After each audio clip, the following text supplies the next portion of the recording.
en el versículo 5 al 24, en la porción que tenía que ver con uno de los pasajes en las Escrituras, especialmente dijimos, es el pasaje en la palabra de Dios en cuanto a lo profético y las palabras de Cristo más extenso y más profundo. Este capítulo 21 también tiene, por supuesto, su paralelismo con los capítulos 24 de Mateo y con el capítulo 13 de Marcos. Pero tanto obviamente en uno o en otro de los evangelios, esta porción de la palabra es la más extensa y la más profunda en cuanto a este panorama profético de Cristo que estamos mirando. La semana pasada miramos la primera parte del panorama profético de Cristo y tuvo que ver con dos aspectos de ese panorama, de esa pantalla, de esa fotografía que Dios quiere darnos a través de su Hijo, de las cosas que vendrán. Cuando miramos al futuro, cuando miramos a las cosas que Dios tiene planeado, tenemos que mirar a Dios y su palabra, lo que Dios nos enseña en cuanto a las cosas que han de venir.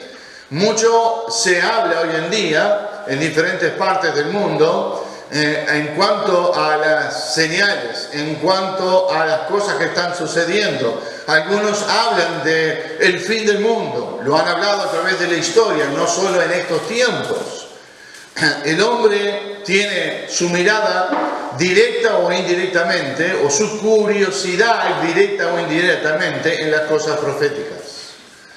Y libros se han escrito, por supuesto que películas se han hecho, documentales se han hecho de las cosas proféticas del Señor. Y veíamos dos aspectos, como les decía, del panorama profético de Cristo la semana pasada. Uno era que había un inminente juicio de Dios a Jerusalén. Eso estaba en los versículos 5 y 6. Inminente juicio de Dios a Jerusalén en el año 70 después de Cristo, después de la ascensión de Cristo, y más o menos un poco menos de 40 años después de la ascensión de Cristo, vino Tito, el emperador romano, y allí no solo rodeó a Jerusalén, no solo la destruyó y destruyó el templo.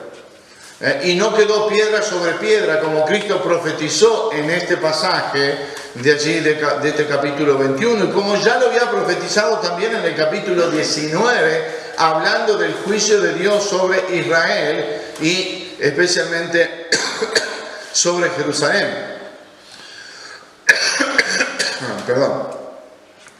El segundo aspecto que miramos la semana pasada no solo tenía que ver con el juicio inminente a Jerusalén, pero con el juicio inminente de Dios al incrédulo, en un periodo de tiempo que las Escrituras lo llaman y que los teólogos a lo largo de la historia lo han llamado el tiempo de la tribulación y gran tribulación, que será después del arrebato de la iglesia de Cristo. Nosotros no estaremos, gloria al Señor, y de eso vamos a hablar hoy día.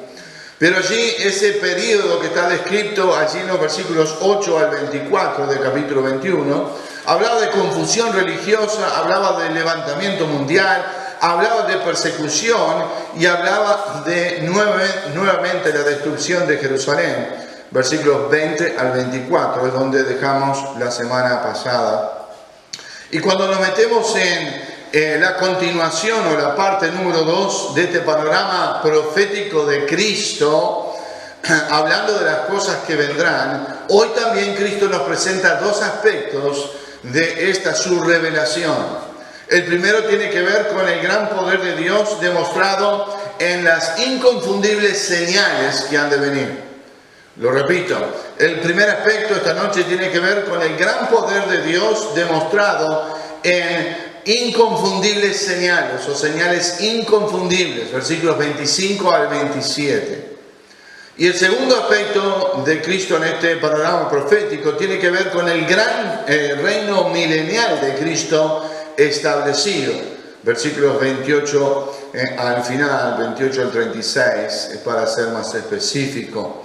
Allí están estos dos nuevos aspectos de este panorama profético de Cristo que nos vamos a meter ahora mismo en mirar, en contemplar estos aspectos que son allí señalados y que tenemos en este pasaje. Miren conmigo estos versículos 25 al 27, para hablar de este primer aspecto, el gran poder de Dios demostrado en inconfundibles señales que vendrán.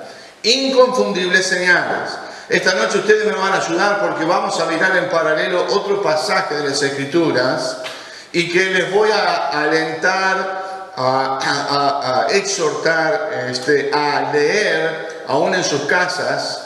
Es un pasaje, es el pasaje en Apocalipsis que ya vamos a ir en un momento más. Pero dice el versículo 25, Cristo anunciando estas cosas que vendrán. Recuerden, estamos ubicados en lo que es el panorama o la línea de tiempo de Dios. Estamos ubicados en el tiempo de la tribulación y la gran tribulación. Eso es igual al juicio de Dios sobre la tierra y sobre los incrédulos. Juicio como nunca lo ha habido y como no lo habrá jamás después de ese tiempo. Un juicio sobre la tierra como nunca hemos visto, que la Escritura le llama la tribulación o gran tribulación también. Nosotros no vamos a estar en este tiempo, gloria al Señor. Agradecidos tenemos que estar eternamente de que este tiempo no nos tocará vivirlo a nosotros.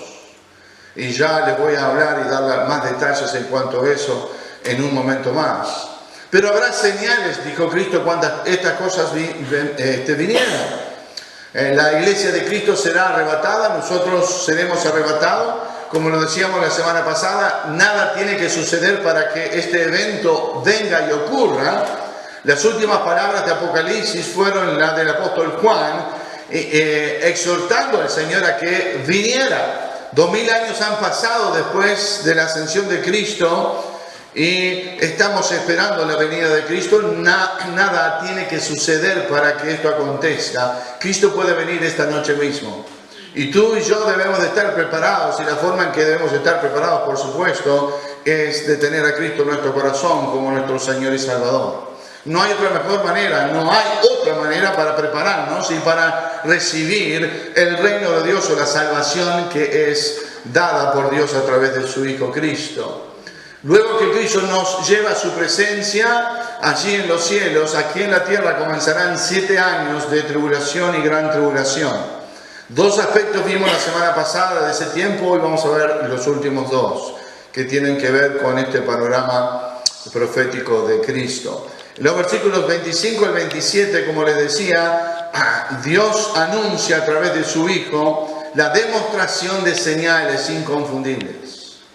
¿Y por qué les llamamos señales inconfundibles? Porque son señales que jamás se han visto, son señales que podemos nosotros decir especiales, tienen que ver con la demostración del poder de Dios. Dios, el Creador, ha de sacudir, en una forma de decirlo, su propia creación para mostrar grandes cosas al hombre y el poder de Dios sobre lo que es creado. Entonces dice, habrá señales. Estas señales tendrán que ver con aquellas estrellas o satélites naturales que Dios ha puesto, el sol, la luna, las estrellas, dice, y en la tierra angustia de la gente, confundidas a causa del bramido del mar y de las olas, desfalleciendo los hombres por temor y la expectación de las cosas que sobrevendrán en la tierra, porque las potencias de los cielos serán conmovidas. Entonces verán al Hijo del Hombre que vendrá en una nube con poder y con gran gloria. Estas señales entonces tienen que ver con su creación. Estas son las características de estas señales, señales que podemos decir catastróficas. No sé cuántos de ustedes vieron los desastres que hizo este último huracán. ¿Cuántos han visto lo que hizo? ¿Cómo es que se llama? ¿Cómo se llamó? Harvey o algo así, ¿no? Este último huracán hizo tremendos estragos allí en el estado de Texas. Podemos llamarle realmente estragos catastróficos. La inundación terrible, lluvia, los vientos hasta de 200 kilómetros por hora trajo este huracán, categoría 4, que arrasó las costas allí de Texas y realmente podemos decir cosas como estas que están sucediendo a través del mundo, terremotos, pestilencias, por decir algunas cosas que hemos visto. Ahora quiero decirles, queridos hermanos, que nosotros no hemos visto nada de lo que va a suceder en aquel tiempo.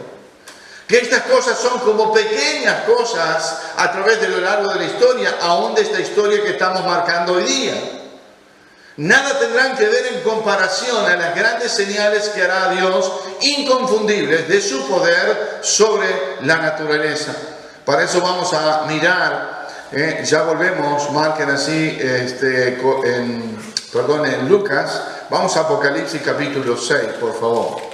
Y les pediría que mantengan sus Biblias abiertas o marcadas en Apocalipsis capítulo 6 y Lucas 21. Apocalipsis capítulo 6. En Apocalipsis tenemos la descripción de este periodo de tribulación y gran tribulación, donde el juicio de Dios estará sobre los incrédulos. Recuerden ustedes, la iglesia de Cristo ya no está más. Es más, se entiende en las Escrituras que el poder de la convicción del Espíritu Santo ya no estará más tampoco sobre la tierra, que el Espíritu Santo será elevado juntamente con la iglesia a estar en la presencia de Dios. Así que no está la influencia de la iglesia de Cristo, no está la influencia del Espíritu de Dios. Muy pocos serán los salvos en este tiempo. Algunos que se salvarán tendrán que ver con el pueblo judío, que serán los testigos de Dios en la prédica del Evangelio de la tribulación. 21 juicios de Dios. Comienzan, ustedes lo pueden leer en el libro de Apocalipsis, y eso le estaba exhortando a hacer. Comienza con los 7 primeros, que son los 7 sellos.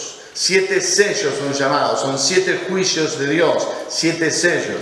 Sigue con las 7 trompetas, que son 7 juicios más.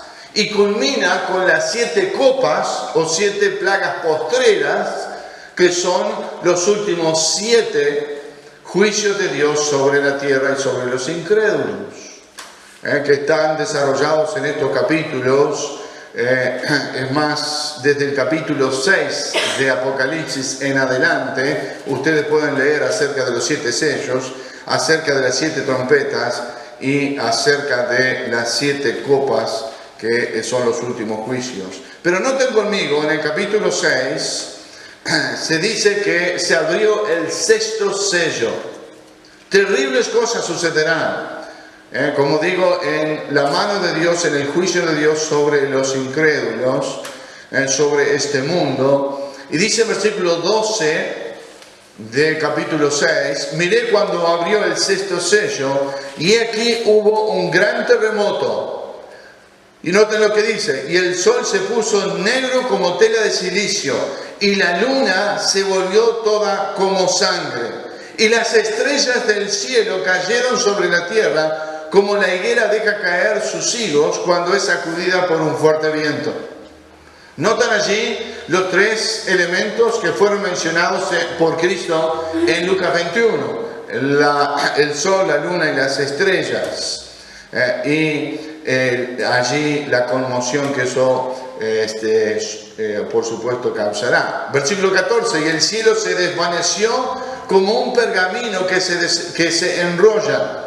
Y todo monte y toda isla se removió en su lugar. Imagínense cuando las estrellas caen sobre la tierra, lo catastrófico que podrá hacer aquello. Luego dice en versículo 15, y los reyes de la tierra y los grandes, los ricos, los capitanes, los poderosos y todo siervo y todo libre, se escondieron en las cuevas y entre las peñas de todos los montes. Y decían a los montes y a las peñas, caed sobre nosotros y escondernos del rostro de aquel que está sentado sobre el trono y de la ira del Cordero, porque el gran día de su ira ha llegado, y ¿quién podrá sostenerse en pie? Grandes señales Dios dará que tienen que ver con su juicio sobre los hombres. Señales como nunca hemos visto, y habrá gran temor sobre los hombres, dice este pasaje, que los hombres querrán que los montes, que las peñas los traguen, que los escondan de todo lo que está sucediendo, de estos eventos catastróficos. Imagínense que dice como el viento sacude una higuera y caen los higos de esa higuera. Es la figura que nos es descrita aquí, como Dios sacudirá los cielos y las estrellas caerán sobre la tierra. Hablando del sol y de la luna, como ya mencionamos, y habrá gran temor, así como lo menciona Cristo en este pasaje de Lucas, desfalleciendo los hombres por el temor y la expectación de las cosas que sobrevendrán.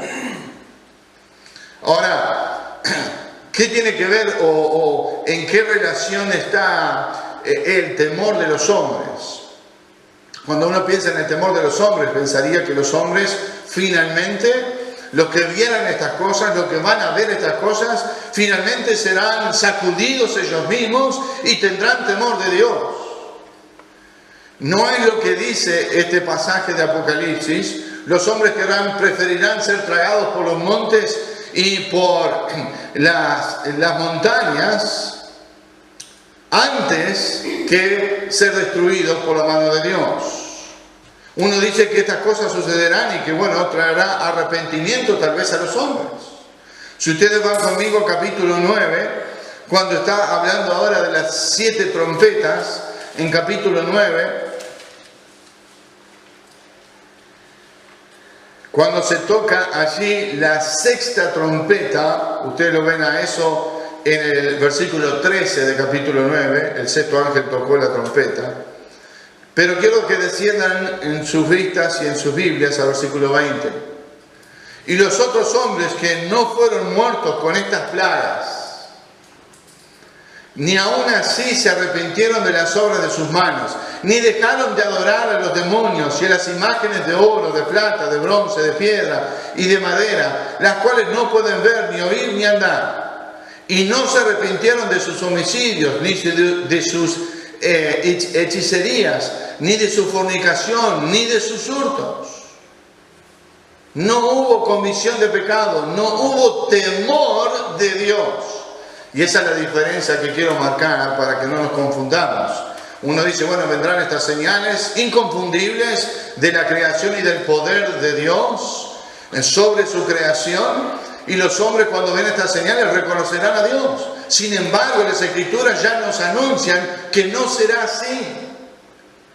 Los incrédulos no se arrepentirán, no buscarán a Dios, ni se arrepentirán, seguirán adorando las imágenes, seguirán adorando a los demonios antes que a Dios. No se arrepintieron de sus homicidios, ni de sus hechicerías, ni de su fornicación, ni de sus hurtos. Por supuesto, si no hay arrepentimiento, no hay esperanza de salvación, no hay esperanza de transformación de Cristo de sus vidas, como en nosotros ha sucedido. Y estas cosas así sucederán. Y les aliento a mirar estos pasajes porque tienen mucho que ver con este pasaje profético de Cristo en Lucas 21. Señales catastróficas, señales inconfundibles. Luego también vemos gloriosas señales. Vayan conmigo, ya volvemos a Apocalipsis, así que no lo pierdan. Vayan conmigo a capítulo 21 de vuelta de Lucas. No solo sucederán catastróficas señales, pero también vendrán gloriosas señales. ¿Por qué gloriosas señales le llamamos? Porque en el versículo 27 de Lucas 21 dice entonces, verán, después que sucedan todas estas señales, después que Dios traiga los 21 juicios sobre los incrédulos que nos describe Apocalipsis, entonces al final de la gran tribulación, al final de ese periodo de 7 años, cuando Cristo regrese con nosotros, con los santos, con sus hijos, con su iglesia, entonces verán al Hijo del Hombre que vendrá en una nube con poder y con gran gloria. Y esta segunda señal, hablando en forma generalizada, ¿verdad? No haciendo referencia a cada una de las señales que Apocalipsis nos ha mencionado, pero esta gran señal será una señal gloriosa porque será la venida de Cristo. Será la venida de Cristo. Esta es la gloriosa señal del Hijo de Dios regresando para establecer su reino. Para establecer su reino. Más adelante Cristo mismo nos dice en el versículo 31, saber que está cerca el reino de Dios, en versículo 31 al final. Pero esta señal gloriosa de Cristo en su venida, Cristo regresará para establecer su reino aquí en la tierra. No nos confundamos. Si yo les preguntara ¿cuándo será la segunda venida de Cristo? ¿Cuál es su respuesta? Admito que tiene una trampa porque muchas veces nos confundimos. Si yo les pregunto ¿cuándo será la segunda venida de Cristo? ¿Cuál es la respuesta? Después de la gran tribulación es la respuesta correcta. Muchas veces decimos, ¿cuándo será la segunda venida de Cristo? Y decimos, cuando venga a buscar a su iglesia. Pero no es así. Porque Cristo cuando venga a buscar a su iglesia, dos cosas se diferenciarán muy grandemente de esta segunda venida. La primera es que Él, cuando venga a buscar a su iglesia, ¿vendrá a la tierra? No. Allí en Tesalonicenses, 1 Tesalonicenses 4 nos habla de Cristo viniendo a las nubes y arrebatando a su iglesia. Excelente. Esa es una diferencia. Cristo no vendrá a la tierra para venir a buscar a su iglesia. Entonces no podemos llamarle segunda venida. La primera venida, por supuesto, tuvo que ver con su nacimiento. Claro, lo entendemos. La segunda venida tiene que ver con luego al final de la tribulación y gran tribulación. Así que la primera diferencia para que nosotros notemos y diferenciemos entre las venidas de Cristo, la primera diferencia es que Él no va a venir a la tierra cuando venga a buscar a su iglesia. La segunda diferencia está en el versículo 27. Versículo 27. Porque dice, entonces verán al Hijo del Hombre. Verán al Hijo del Hombre. Esta expresión de que verán al Hijo del Hombre tiene que ver con que todo ojo le verá, como en otro pasaje de las Escrituras nos enseña. Cuando venga Cristo a arrebatar a su iglesia, ¿quiénes le verán? Es una pregunta, ¿quiénes le verán? Los creyentes, sus hijos. En un cerrar y abrir de ojos, Cristo vendrá y arrebatará a su iglesia. Los muertos en Cristo resucitarán primero y nosotros los que estemos vivos, si en ese tiempo estamos todavía vivos en el Señor, si ocurre esta misma noche, entonces nosotros seguiremos luego de los que resuciten.